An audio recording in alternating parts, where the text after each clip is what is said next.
Okay sir. ఇప్పుడు గతంలో AIDS అంటేనే ఒక వ్యక్తికి ఎయిడ్స్ సోకిందంటేనే అతని ఊరిని వేరేసేవాళ్ళు, ఆ కుటుంబాన్ని కూడా ఒక రకమైనటువంటి బాధ పెట్టేవాళ్ళు. ఇప్పుడు కూడా అలాంటి పరిస్థితులు మీ మీ దృష్టిలో ఏమన్నా కంటిన్యూ అవుతున్నటువంటి పరిస్థితులు ఉన్నాయి? ఇప్పటికి కూడా కొంతమేరకు ఆ రకమైనటువంటి మచ్చ వేసేటువంటి, నింద వేసేటువంటి విధానం ఉంది. కానీ గతంతో పోలిస్తే చాలా మారింది. గతంలో ఒక 15 ఏళ్ళు 20 ఏళ్ల క్రితం అయితే ఎయిడ్స్ జబ్బు బయటపడిన తర్వాత కొన్ని కుటుంబాలు ఆత్మహత్యలు చేసేసుకోవడం, లేదా ఎయిడ్స్ వ్యాధిగ్రస్తులు ఆత్మహత్య చేసుకోవడం అంటే విన్నాం. ఇప్పుడు కూడా అడపాదడపా వింటున్నాం. కానీ వివక్ష అయితే చాలా వరకు తగ్గింది. ఇంకా తగ్గాల్సిన అవసరం ఉంది.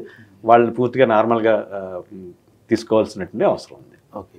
నెక్స్ట్ మీ పరిశోధనలు ఎలా ఉండబోతున్నాయి సార్? ఏంటి, దేనిపైన వర్క్ చేస్తున్నారు? నేను హెచ్ఐవి మీద వర్క్ చేస్తూనే ఉంటాను. అంటే లేని స్పెషాలిటీని కొత్తగా నేను మొదలుపెట్టాను.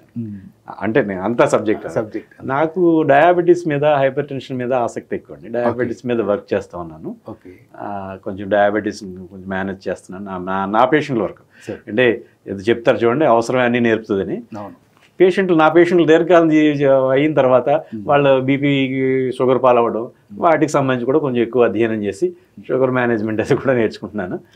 నాకు చేయాలనుంది కానీ అది టూ ఇయర్లీ అంతా నేను నాకున్న పరిధిలో నేను చేయలేనేమో, అయినా చేయడానికి ప్రయత్నిస్తున్నాను. ఇప్పుడు ఎయిడ్స్ సోకిన వాళ్ళలో ఈ టీబీ అనేది ఉంటుంది ఎక్కువగా కనిపిస్తుంది అనేసి మీరు చెప్పారు. అట్ ది సేమ్ టైం అంటే కంపేర్ చేయడం, అంటే షుగర్ పేషెంట్స్లో కానీ బీపీ పేషెంట్స్లో కానీ ఎయిడ్స్ అంటే ఇంటర్లింక్ చేయడానికి స్కోప్ ఉందా సార్? అంటే ఎక్కువ ఇంపాక్ట్ అవుతున్న వాళ్ళు ఎవరైనా ఉన్నారా?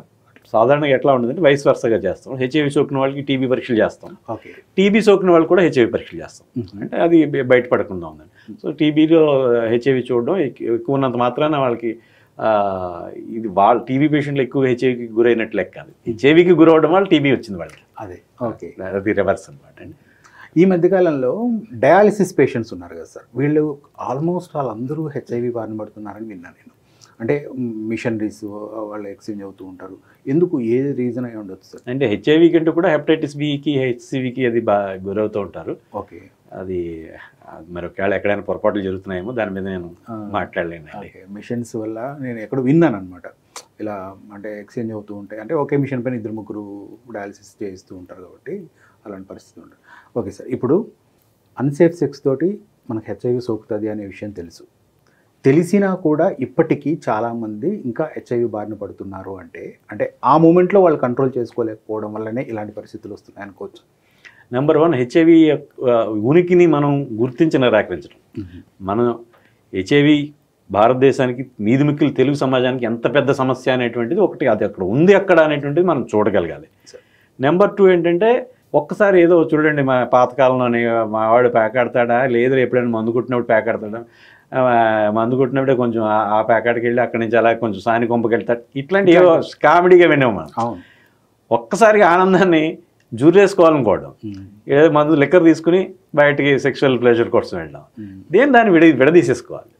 If you want to go with girl, liquor తీసుకోవద్దు అని నేనైతే అలా చెప్తాను.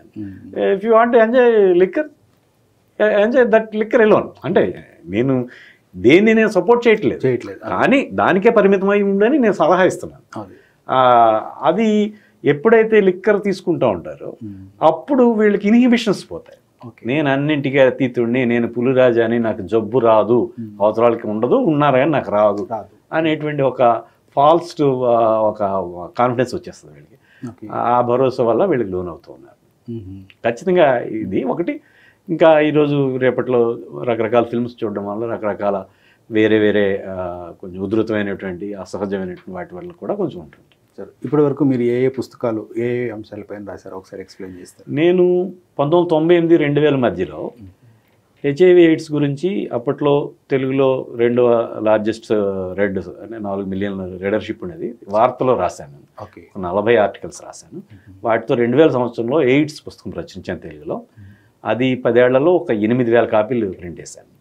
2020 నుంచి కోవిడ్ మీద విపరీతంగా ఫేస్బుక్లో రాసుకుంటూ, ఇది 22 జనవరిలో కోవిడ్ ఎయిడ్స్ నేననే పుస్తకం రాశాను.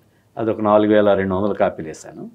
అట్లాగే 2024 మార్చిలో హెచ్ఐవి ఎయిడ్స్ అని తెలుగులో పుస్తకం రాశాను. అది ఒక 3000 కాపీలు వేశాను.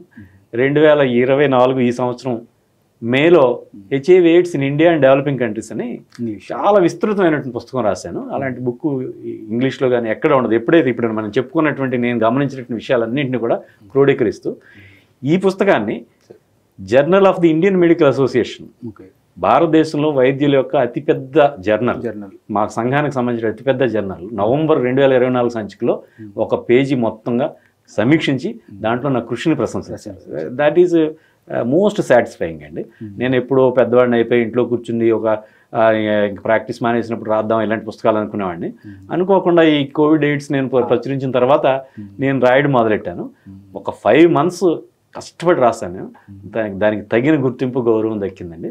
వీటన్నింటికంటే కూడా ముఖ్యంగా నా భార్య గీత అన్ని రకాలుగా నాకు తోడుగా ఉంటుందండి. తను ఏమి ఆశించదు. మిగతా డాక్టర్లాగా నాకు కార్లు ఉన్నాయా, డబ్బులు ఉన్నాయా, ఇవేమి ఆశించదు.